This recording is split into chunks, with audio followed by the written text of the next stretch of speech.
What's up, Cowboy Nation, Cowboy Headquarters, and America's team? Good morning. Here I am sitting in the parking lot, taking it all in before I go in.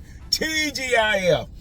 Listen, I want to take our time to just share a little bit with you guys and do a recap on certain players that I feel that has really been stepping up and basically making noise throughout this training camp. Number one, I would definitely like to say this individual is not a rookie, but he's probably one of the most improved players that has shown progress and is basically taking the leadership, and that's Cooper Beebe. Cooper Beebe has turned into something that I was a little leery about before, because he's moving from a guard position to center position, and he's basically holding it down. So big shout out to Cooper Beebe for being reunited with his coach, Connor Riley. But also I want to give a big shout out and give props to this individual that basically is the Swiss Army knife. KaVontae Turpin. KaVontae Turpin is that player that's doing a little bit of everything. He's coming out the backfield. He's doing jet sweep. He's catching balls, and yeah, he's basically a household name as well, as far as when it comes to the player that's being recognized by not only public but the media, but also by the coaches. One other player I got to give a big shout out to and give them their props is Joe Milton III. Joe Milton III is dropping dimes. Joe Milton III is basically throwing some tight spirals. Some of his balls have been a lot better thrown than Dak.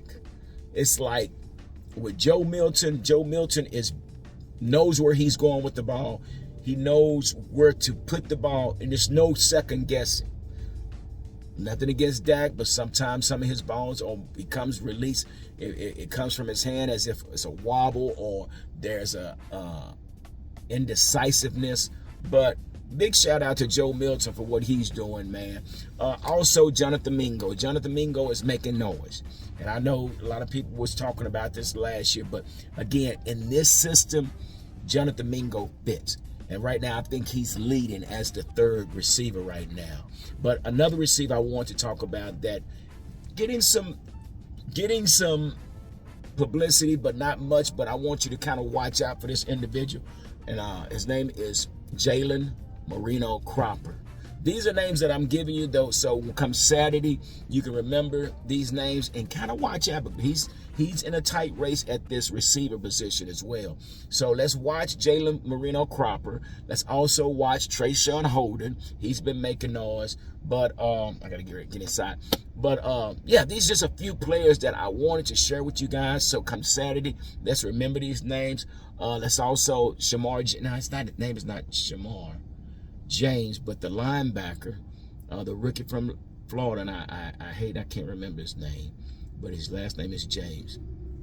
Another individual that's making noise and doing great things. So it's another we need to look out for.